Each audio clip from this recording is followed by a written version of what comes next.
Družinsko podjetje Fero Črtalič Sel pri Dolenjskih Toplicah vodi Mojca Črtalič-Antolšek, ki pravi, da je morda res bolj v moškem poslu, a je hvaležna za priložnost. Ker mislim, da opravljam najboljšo službo v mojem življenju, ker zelo uživam pri delu za ljudmi.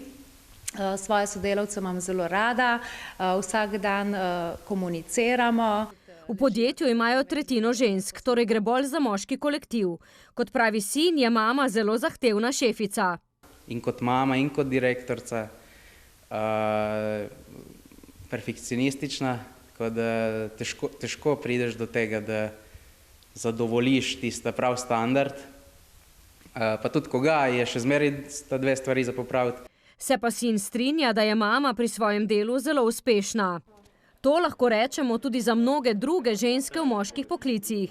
V šentjernejski Skripijo imajo več predstavnic nežnejšega spola na inženirskih položajih. Mi imamo izkušnje take, da so vse, ki jih imamo, so dobre, natančne, mogoče celo malo bolj kot pa kolegi. Z vsemi smo zadovoljni, tako da nam ni za nobeno žal. Ene so bile naše štipendistke, ene so prišle tako. Štipendistka je bila tudi magistra strojništva Rebeka Pacek. V strojni projektivi so 3 dekleta, je pa edina konstrukterka med 15 sodelavci. Veliko bolj so pripravljeni pomagati, hitreje pač priskočijo na pomoč.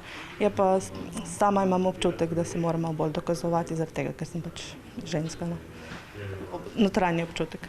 Je pa sama zelo natančna, kar vidi kot prednost in je zadovoljna, da se je odločila za strojništvo.